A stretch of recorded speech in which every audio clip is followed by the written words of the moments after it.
buenas noches. La intención del presente video es presentarles la clase de esta semana, la simulación virtual para el complemento de SolidWorks Motion. En este momento yo estoy inspirando el video en uno de los ejercicios que hemos realizado durante las semanas previas en dinámica, específicamente el ejercicio 1676, que ya lo hemos resuelto tanto para velocidad como para aceleración. Es este que pueden ver acá.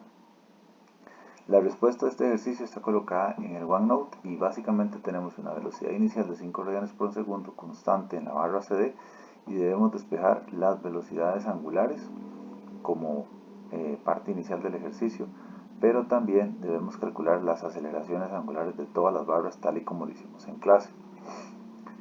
En este momento ya yo tengo un estudio de movimiento preparado utilizando los procedimientos que típicamente se asignan para esto. Sin embargo, voy a hacer un repaso breve con ustedes de qué es lo que se necesita.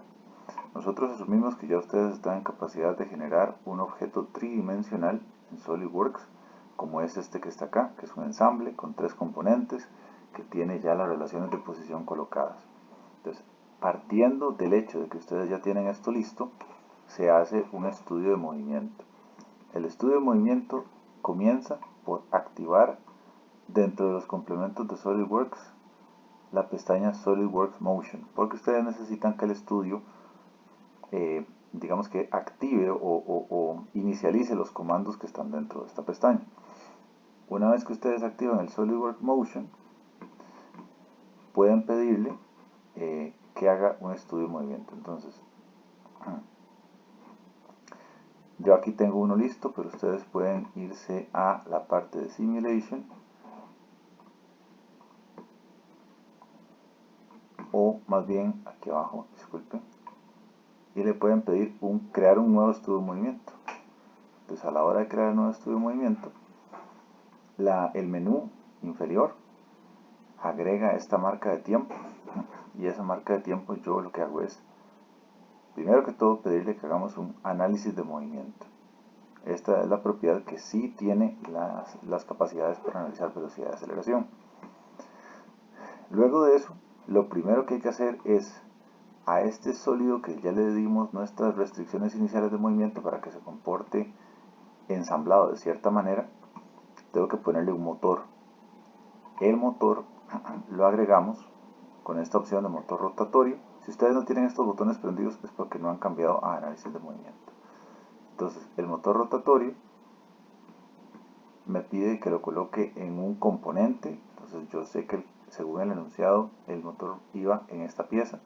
Idealmente selecciono una parte curva para poder hacerlo más fácil. Es decir, él necesita entender alrededor de cuál eje rotar, entonces selecciono un componente curvo para que él entienda que es el eje de ese componente curvo. Y después hay una orientación específica de la flecha. Bueno, esa flechita tiene un giro específico. En el enunciado original está en el otro sentido. Entonces lo que hacemos es invertirlo acá y tenemos que colocar la velocidad constante. La velocidad en el enunciado son 5 radianes por segundo, que eso lo tenemos que convertir a RPM, que son 47.75 RPM. Ok, entonces una vez que tenemos eso listo, agregamos el motor y ya el sistema sabe cómo tiene que moverse, porque ahí está el punto inicial de movimiento y los demás eslabones deberían comportarse como lo pide ahí. Si yo quiero animar para ver cómo se está comportando el sistema, es tan sencillo como decirle calcular y el sistema simula el movimiento. Es normal que haya alguna discontinuidad en el movimiento porque los eslabonamientos que estamos usando para el proyecto tienen estos puntos de discontinuidad según la geometría propia de ellos. Entonces, esto está bien porque nosotros no vamos a analizar la totalidad del movimiento, vamos a analizar nada más un intervalo de tiempo muy corto. Vamos a ver acá.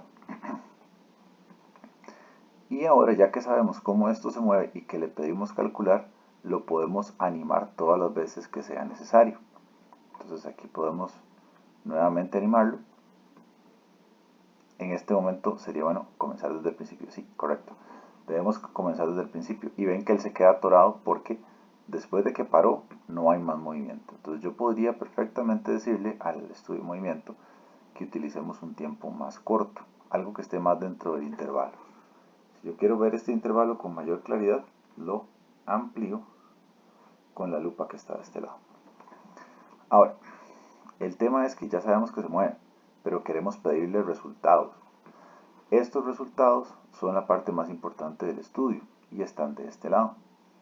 La pestañita de resultados y trazados nos va a permitir decirle a Solid que nos calcule velocidades y aceleraciones seleccionando las categorías desde acá. Entonces vean cómo yo le doy seleccionar categoría, desplazamiento y velocidad. De momento yo solo estoy interesado en velocidades angulares y le vamos a pedir magnitudes, pues son más fáciles de entender. El siguiente punto importante es que tenemos que decirle con respecto a quién. Existe la posibilidad también de acercarnos al punto donde queremos medir, porque una de las primeras preguntas era sobre esta barra, y colocamos el punto central.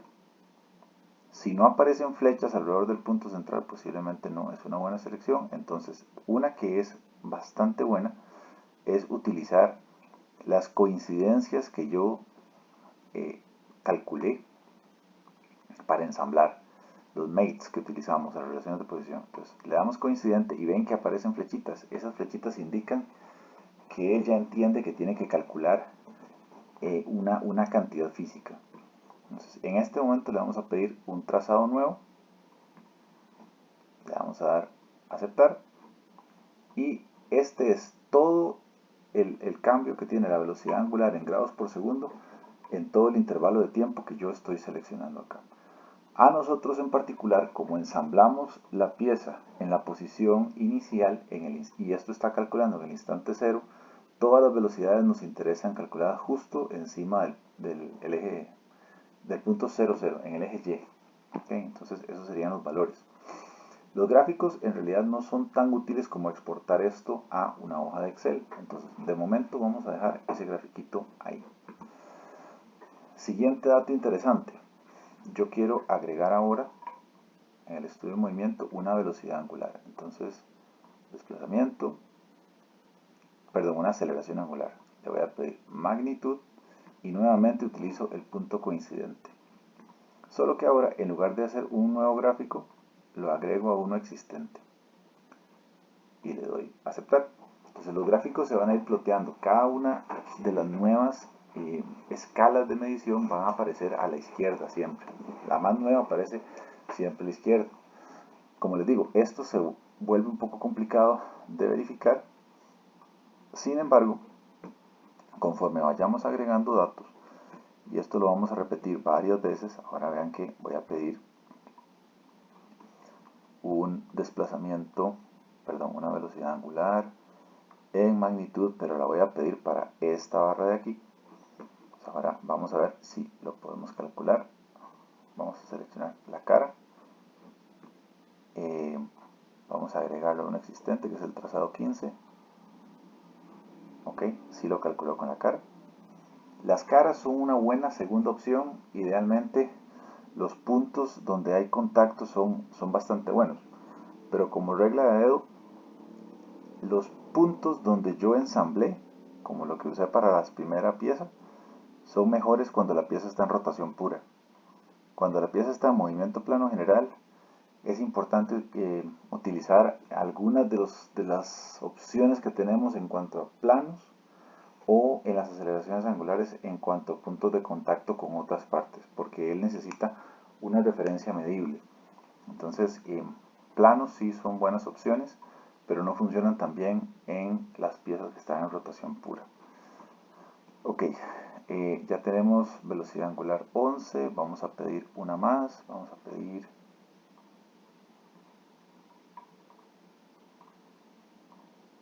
aceleración angular y como les decía, en magnitud lo vamos a pedir ahora utilizando una de las coincidencias de esta pieza con respecto a la otra. Lo agregamos a existente, trazado 15. Y aquí pueden ver cómo se van acumulando los diferentes trazados, ¿verdad? Entonces, este procedimiento lo voy a repetir una última vez con la pieza donde la velocidad está originalmente colocada, o sea, donde está la magnitud de entrada, y eso lo vamos a hacer con esta piecita. ¿Por qué? Porque quiero verificar que el valor de velocidad sea el que yo coloqué desde el puro inicio, que son 5 radianes por segundo. Aquí pueden ver todos los trazados, ¿verdad? Están bastante claros cómo se distribuyen entre sí, pero como les decía, normalmente esto no nos sirve de mucho. Esto no sirve porque visualmente es demasiada información. Entonces, ¿qué hacemos con esto? Uno, encima del trazado, le puede dar botón derecho y pedir que lo exporte a una hoja de cálculo. Eso ya yo lo hice anteriormente porque tenía un estudio de movimiento listo. Y cuando usted lo exporta a una hoja de cálculo, esto es lo que le aparece. Le aparece todos los fotogramas que usted le haya pedido. En este caso yo le pedí 120 fotogramas. Bueno, perdón, disculpen, 50 fotogramas. Yo lo que le pedí fue una resolución de video de 120. Entonces le pedí 50 fotogramas, o sea, 50 instantes de cálculo. En el caso del tiempo cero, que es el que nos está importando a nosotros, aquí están los valores. Si nosotros transformamos estos valores a los correspondientes datos en las unidades respectivas, por ejemplo, de radianes por segundo o de grados por segundo, podemos convertir sería grados por segundo, radianes por segundo, sería equivalente a multiplicarlo por pi y dividirlo entre 180. Lo vamos a transformar a notación general. Entonces son 3,71 radianes por segundo. Si nosotros nos vamos a la barra AB y verificamos su velocidad angular en los datos de entrada que tenemos, podemos ver cómo la velocidad angular de los despejes que tenemos acá es equivalente a 3,72 radianes por segundo. Entonces la precisión va a ir variando dependiendo del nivel de complejidad del ensamble. El método matemático que utiliza SolidWorks es distinto a ir despejando una ecuación en otra.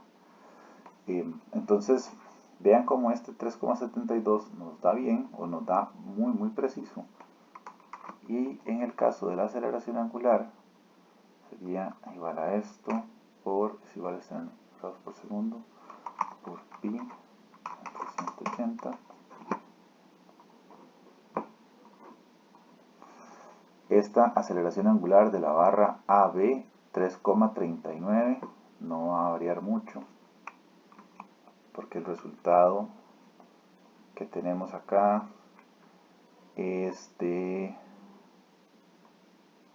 aceleración angular de la barra AB es de 2,54 ya con las correcciones que yo hice. Este es uno de los resultados que cambia más. ¿Sí? Es uno de los resultados que la precisión del cálculo no es tan exacta. ¿Por qué? Como les digo, el método matemático SolidWorks no es muy parecido al que nosotros estamos utilizando, pero lo que uno tiene que revisar son las direcciones y los sentidos de giro y además la consistencia con los demás cálculos. Vamos a repetirlo por acá. Vamos a decir que la velocidad angular de CB es igual, esto es por pi entre 180, y tenemos 2,03, como pueden ver.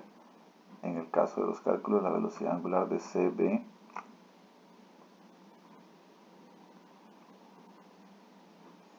es 2,04, entonces no estamos tan distintos. Típicamente es común que haya uno de los datos que no se acomode perfectamente a los datos calculados, especialmente cuando hay una pieza de movimiento plano general, especialmente cuando nosotros estamos utilizando aproximaciones como el coseno de 30 y el seno de 30, que SolidWorks tiene una aproximación bastante más alta. Entonces, lo importante es que haya variaciones livianas en los datos. Vamos a hacer este último, que es la aceleración angular por pi entre 180. Esto me da 1,97 transformado a las unidades comunes y corrientes, o sea, el sistema normal sería 19,774, la aceleración angular de CB. Y ustedes pueden ver que la aceleración angular de CB es 18,02. ¿Sí? Entonces, 18,02 a 19,774 hay una ligera variación, pero sigue siendo consistente en proporción todo el cálculo. Entonces, nos queda nada más